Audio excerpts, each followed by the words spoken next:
하나님 말씀 보시겠습니다. 창세기 1장 1절로 5절, 마태복음 21장 7절로 11절 같이 합독하도록 하겠습니다. 시작.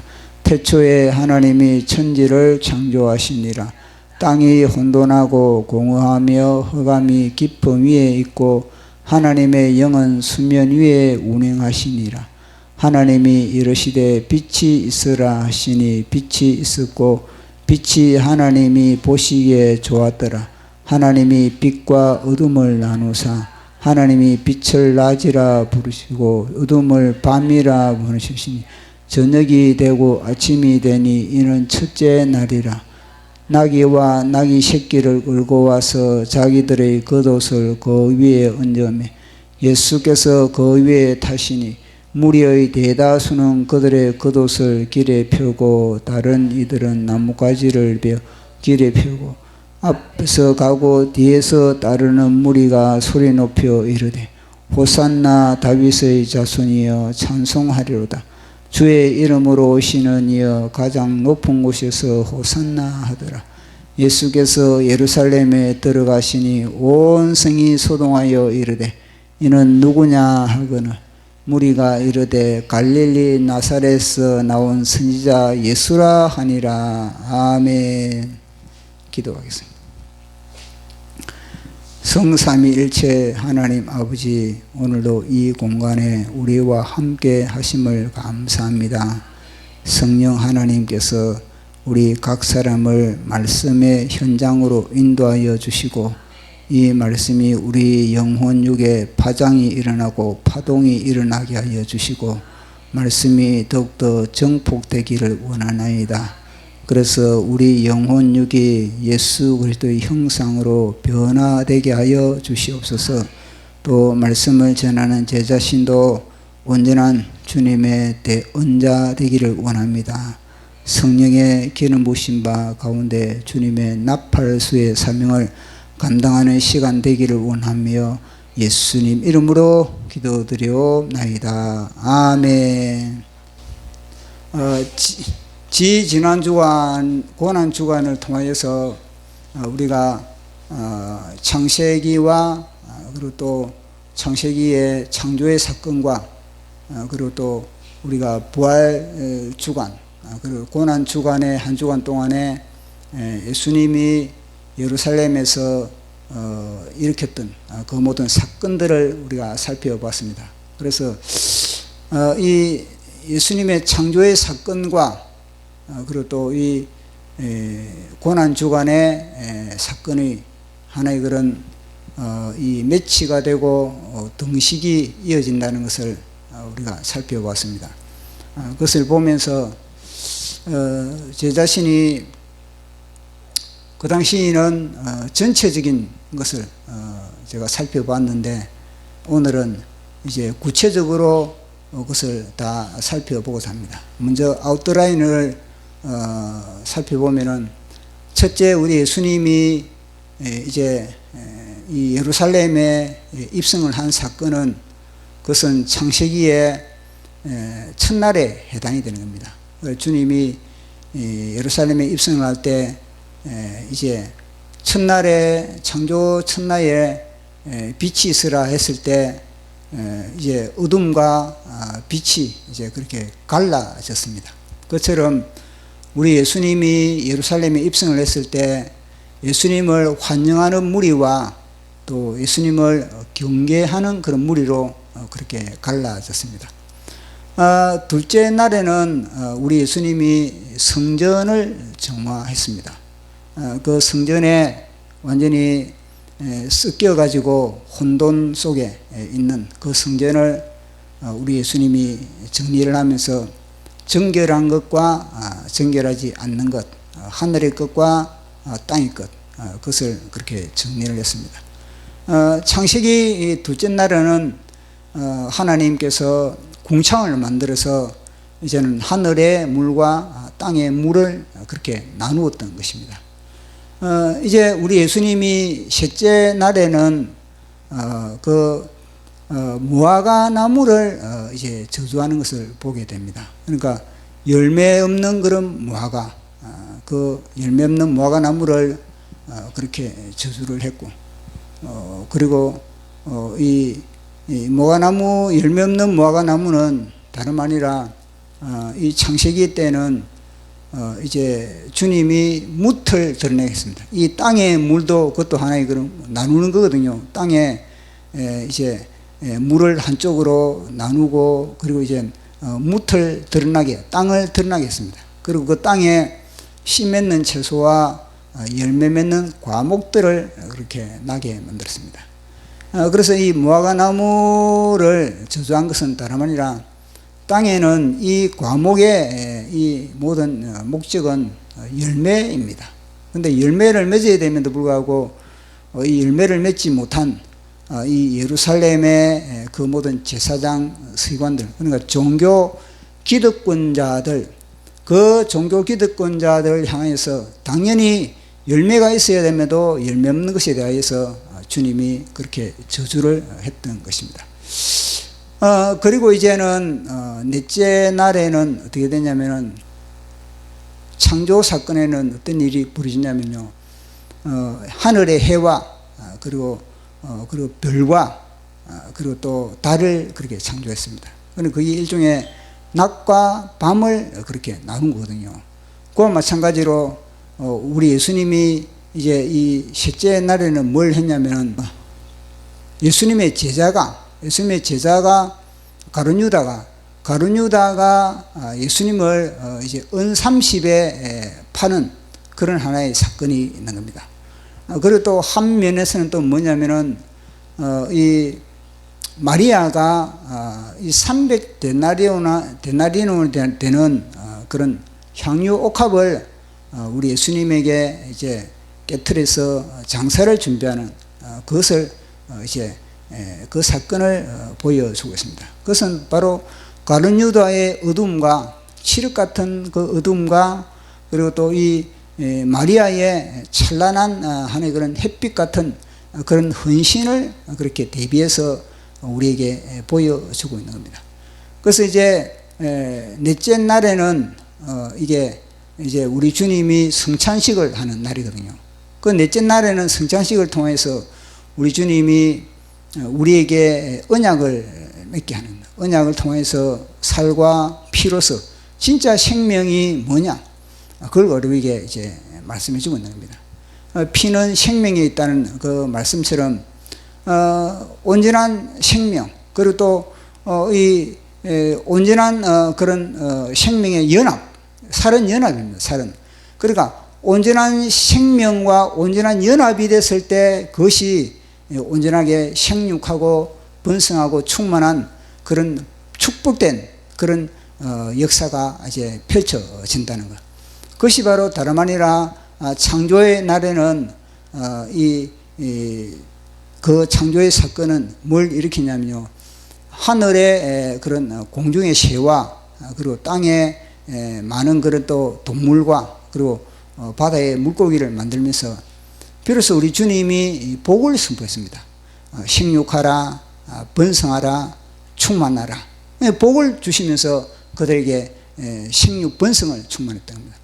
그와 마찬가지로 진정한 생명은 우리 주님의 보혈을 통해서, 그 피를 통해서 온전한 생명이 보장되는 것이고, 그리고 또 온전한 이 번성의 그 모든 보장은 우리 예수님과 연합이 되어야 됩니다. 연합이 됐을 때 비로소 그것이 번성하고 충만한 영원한 그런 복이 이어진다는 것을 우리 주님이 이야기해 주고 있는 겁니다.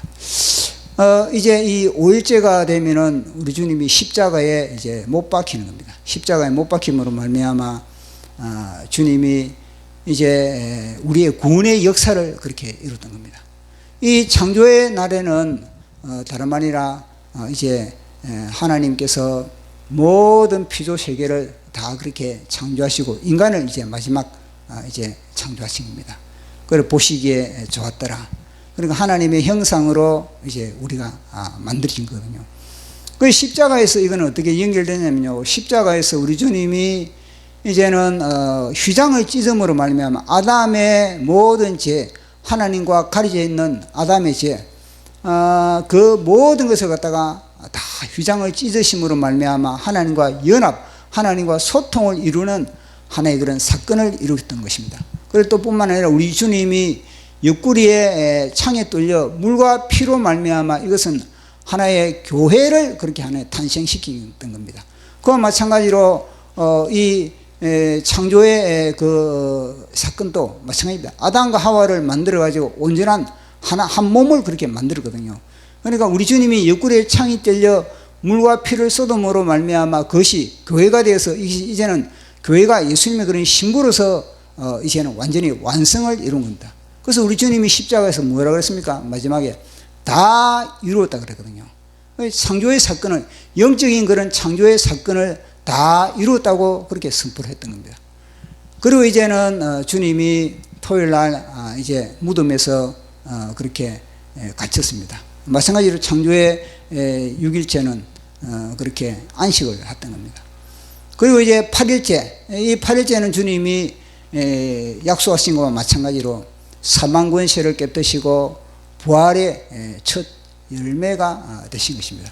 이 8이라는 숫자가 뭐냐면은 이 새로운 역사가 창조될 때는 8인 겁니다.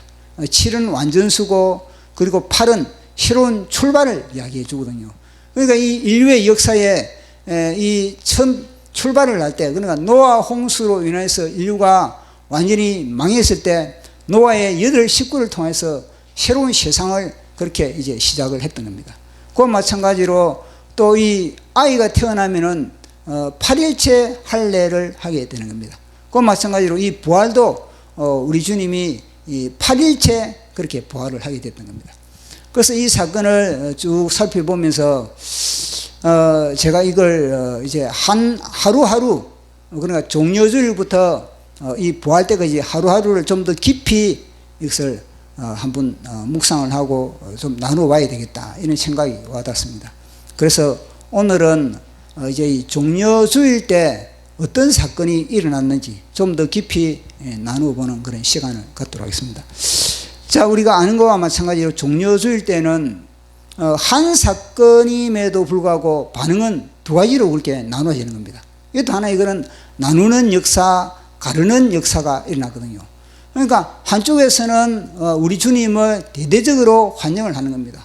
호산나를 외치면서 다윗의 자손으로 그렇게 고백을 하고, 그리고 주의 이름으로 오시는 이여 호산나 이러면서 적극적으로 우리 예수님을 환영하고 기뻐하고 기대하고, 물론 그 사람들의 기대와 환영과 그런 모든 것은 정치적인 그런 메시아로 우리 예수님을 받아들이지만, 그러나 그 현장에서 그들은요 우리 주님을 적극적으로 환영하고 그날은 그리고 또 소망을 갖고 전적으로 우리 주님을 위해서 헌신하는 그런 종려가지를 흔들면서 자기의 그런 옷을 땅에 깔고 주단을 깔듯이 그렇게 했던 그 한 부류가 있는 겁니다. 제가 그림을 그려놓은 겁니다.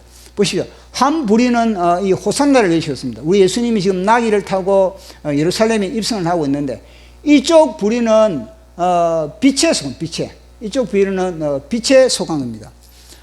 그런데 또 한쪽 부류는 뭐냐면요, 우리 주님이 이 성에 들어오니까 완전히 굉장히 긴장을 하는 부류가 있는 겁니다. 이쪽 부류는 이제는 예루살렘의 틀을 잡고 있는 사람들, 제사장이라든지 서기관, 그리고 또 바리새인들, 율법사들, 또 이런 사람들, 이 사람들은 굉장히 두려워하고 있는 것입니다.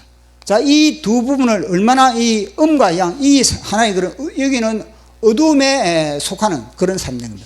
자, 이들은 보십시오. 이 중에는 호산나 하면서 기쁨으로 외치는데, 여기서는 뭐냐면요, 이가 누구냐, 모르고 우리 예수님에 대해서 그들은요 모르고 있다는 겁니다. 단순히 그들은 알고, 우리 예수님에 대한 지식이 뭐냐면은 갈릴리 나사렛에서 선지자, 이 정도로 알고 있다는 겁니다. 자, 그 부분을 한번 우리 확인해 보도록 하겠습니다. 마태복음 21장 9절을 한번 보도록. 9절 시작. 앞에서 가고 뒤에서 따르는 무리가 소리 높여 이르되 호산나 다윗의 자손이여 찬송하리로다. 주의 이름으로 오시는 이여 가장 높은 곳에서 호산나 하더라. 아멘. 그리고 이쪽 부류는, 이거는 주님을 환영하는 하나의 그런 이것은 빛, 기쁨, 그에 속하는 겁니다. 자, 다른 부류를 보십시오. 다른 부류는 어떤 반응을 보이는지. 자, 21장 10절 11절 시작. 예수께서 예루살렘에 들어갔으니 온 성이 소동하여 이르되 이는 누구냐 하거늘 무리가 이르되 갈릴리 나사렛에서 나온 선지자 예수라 하니라. 아멘. 이 종교 이 소동하는 사람들은요 종교 권력자들입니다. 그러니까 예수님이 등장함으로 말미암아 그들은 긴장을 하게 되고, 그들은 뭐냐, 예수님으로 말미암아 이게 자기들의 기득권에 대해서 뭔가 위기의식을 갖고 있는 그런 모습을 우리가 보게 되는 겁니다. 그럼 이 소동안이라는 이 자체가 뭐냐면요, 히브리로 셰이오. 이 셰이오 자체는 뭐냐면은 지진이 일어나더라는 거예요. 지진이. 그러나 이 소동이 얼마나 그 파동이 크냐면요, 마치 우리 예수님이 십자가에서 이제 고함을 지르실 때 지진이 일어났던 것과 마찬가지로, 그리고 예수님이 부활의 현장에도 천사가 나타나니까 지진이 일어났던 것과 마찬가지로, 그 지진이 일어나는 그 정도의 엄청난 파동을 일으킨 것이 바로 이 소동이 일어났다는 겁니다. 그러니까 종교 권력자들의 입장에서는 이것이 보통 사건이 아니더라는 거예요. 그들의 그런 가지고 있는 그런 기득권에 대해서 뭔가 엄청난 그런 위기감을 느끼는 그런 부분이 바로 이 종교 권력자들의 그런 반응입니다. 그래서 보십시오. 그날 종려주일날 이것은 완전히 빛이 있으라, 주님이 창세기 1장에 빛이 있으라 했을 때 그 빛이 어둠 속에서 보십시오. 그 창조전에는 혼돈과 그리고 또 공허와 그리고 깊은 흑암 중에 있었던 겁니다. 이 혼돈과 깊은 흑암 중에 있을 때 여기에 빛이 들어오니까 이 빛으로 말미암아 어둠의 세력들은 혼돈과 공허와 깊은 흑암의 이 모든 상황, 그것을 장악하고 있던 이 어둠의 세력들은요 엄청난 충격을 받게 되는, 빛이 들어오니까. 그와 마찬가지로 이 창세기 1장의 이 사건이 바로 실제의 현장에서, 영적인 실제의 현장에서 바로 이 종려주일의 현장이라는 것을 우리에게 말씀해 주고 있는 겁니다. 그래서 종려주일 때 이렇게 마치 창세기 때 하나님의 말씀이 임하니까 예수 그리스도의 사건이 이제 우리 영적인 세계에서 그렇게 드러나니까 빛과 어둠이 그렇게 완전히 갈라지면서 진동이 일어났다는 거죠. 이게 바로 영계의 진동인 겁니다. 하나님의 말씀이 빛이 있으라, 빛이 있을 때 천사의 세계와 아니면 이 마귀의 세계, 귀신의 세계, 완전히 이거는요 갈라지는 엄청난 전쟁이 일어나는 그런 현장임을 우리는, 이거는 실제 상황에서 우리가, 이거는 우리 주님이 이렇게 예루살렘에 입성했을 때 일어나는 이런 사건임을 우리는 이것을 알게 되는 겁니다. 이 셰이오라는 이 단어 자체가 영적인 그런 엄청난 그런 진동이 일어났다, 이런 걸 우리에게 보여주고 있거든요. 그리고 이걸 보면서 제가 뭐가 와닿냐면요, 우리 예수님이 이제 아기 예수로 왔을 때, 그때도 마찬가지입니다. 아기 예수로 우리 예수님이 오실 때 동방박사가 이제 예루살렘에 들어갔습니다. 예루살렘에서 들어가지고 내가 그의 별을 보고 이제는 유대인의 왕이 어디냐, 우리는 그 유대인의 왕을 경배하기 위해서 그렇게 왔다. 그렇게 했을 때 이 예루살렘의 반응이 어떻습니까? 그때도 동일합니다. 그때 당시 예루살렘도 뭐냐면요, 그 당시도 소동했다, 그렇게 소동. 그 당시도 이 온 성이 소동하니라. 그러니까 헤롯 왕과 그리고 그들의 헤롯 왕과 함께 짝짝궁을 그렇게 했던 그 종교 세력들, 그 당시 종교 세력들도 다 소동을 했다, 그렇게 성경은 기록을 하고 있는 겁니다. 그 성경을 자 한번 확인해 볼까요? 자, 우리 마태복음 2장 2절에서 3절 시작. 유대인의 왕으로 나시니가 어디 계시냐? 우리가 동방에서 그의 별을 보고 그에게 경배하러 왔노라 하니 헤롯 왕과 온 예루살렘이 듣고 소동하니라. 아멘. 거기서도 소동하니라. 그러니 이따의 단어는 뭐냐면요, 타라소라는 이 단어를 사고 있습니다. 이거는요 진짜 더 깊은 영적인 하나의 그런 의미가 들어있는 겁니다. 마치 이거는요, 타라소라는 것 자체는 흑암 속에 있는, 어둠 속에 갇혀 있었던 이 모든 것이 완전히 노출됨으로 인해서 그것이 하나의 그런 멘붕을 일으키는 그런 단어가 바로 이 타라스인 겁니다. 그리고 이 당시에 헤로드 왕도 그리고 이 예루살렘에 있는 예루살렘에 그 당시에도 그 기득권들이 그렇게 세력을 잡고 있었던 겁니다. 그러니까 그 현장에 유대인의 왕이 태어났다 그러니까 그들이요 우리의 지금 누리고 있는 이 기득권에 그들이 엄청난 그런 도전이 왔다는 겁니다. 그러니까 그들은 감당을 하지 못하고 완전히 타라서 그렇게 완전히 진동을 할 정도로 충격을 그렇게 받았다는 것입니다. 그처럼 이 당시에도 마찬가지입니다. 이 당시에도 뭐냐면요, 주님이 그 동방박사의 그런 별을 갖다가 왜 이 예루살렘 이곳으로 왜 들어가게 만들었겠습니까? 동방박사들이 왜 예루살렘에 들어갔겠습니까?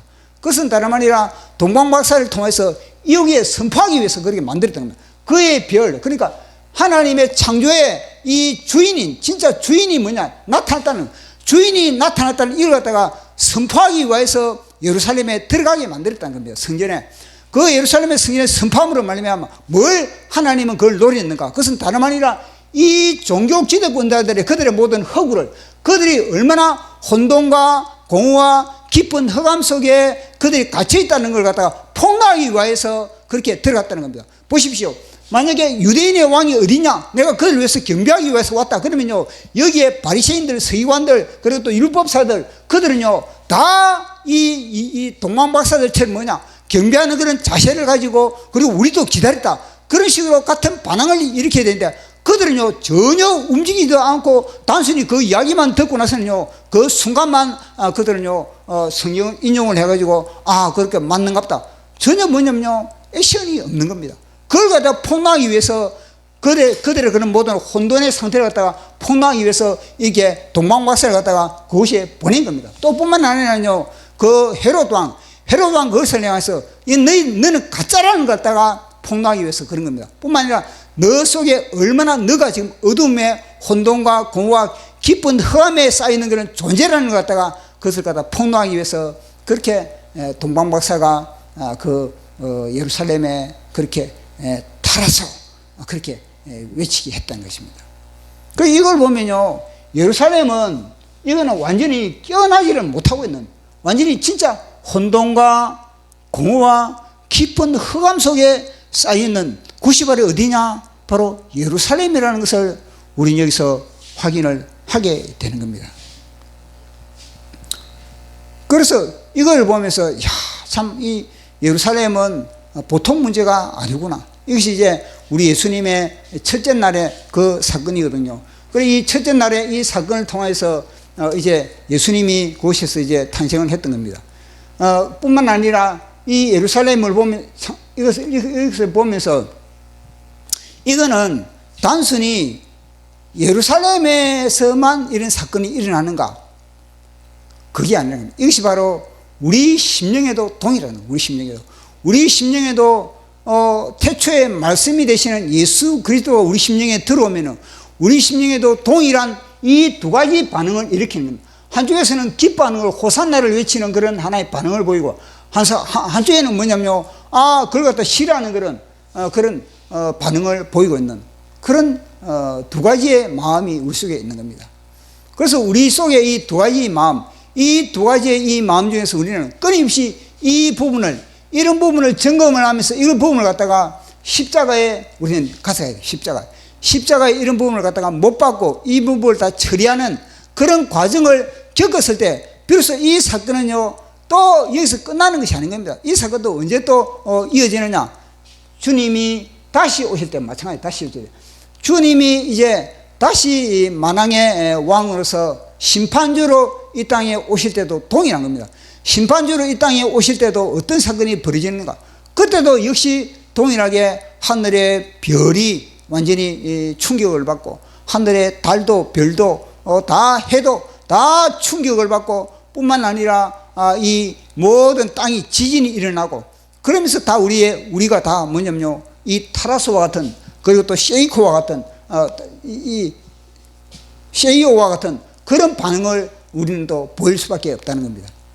그래서 사도 베드로는 그에 대해서 이야기를 하고 있는 겁니다. 우리 사도 베드로의 이야기를 한번 보도록 하겠습니다. 마태복음 24장 29절에서 31절까지. 자, 우리 같이 합독하도록 하겠습니다. 시작. 그날 환난 후에 즉시 해가 어두워지며 달이 빛을 내지 아니하며 별들이 하늘에서 떨어지며 하늘의 군능들이 흔들리리라. 그때 인자의 징조가 하늘에서 보이겠고 그때 땅의 모든 족속들이 통곡하며 그들이 인자가 구름을 타고 능력과 큰 영광으로 오는 것을 보리라. 그가 큰 나팔 소리와 함께 천사들을 보내리니 그들이 그의 택하신 자들을 하늘 이 끝에서 저 끝까지 사방에서 모으리라. 아멘. 자, 이걸 보면서, 이걸 통해서 우리는 주님이 오실 때의 그 모습, 그러니까 창세기 1장에서 빛이 있으라 했을 때 그것이 우리 예수님이지 않습니까? 우리 예수님이 이제는 구원의 역사를 펼쳐 나가는 겁니다. 그 예수님이 구원의 역사를 펼쳐 나갈 때 엄청난 그래서 음과 양이 갈라지는, 빛과 어둠이 그렇게 갈라지는 그 사건이 일어났던 것과 마찬가지로, 또 우리 예수님이 아기 예수로 이 땅에 왔을 때도 동일하게 그런 반응을 예루살렘에서, 그렇게 예루살렘이 하나님의 집이지 않습니까? 하나님의 집, 하나님을 예배하는 그곳임에도 불구하고 그런 엄청난 충격을 받고 있었다는 것. 그것은 뭐겠습니까? 준비하지 못했다는 겁니다. 기대하지 못했다는 겁니다. 아무리 그들이 대망의 메시아를 바라고 그렇게 메시아 대망 사상을 그들이 아무리 가지고 있더라도, 그러나 그들은요 껍데기밖에 없다는 겁니다. 그러나 그 속은 여전히 강도의 소굴의 그런 상태였다는 것을 우리는 진단이 되게 되는 겁니다.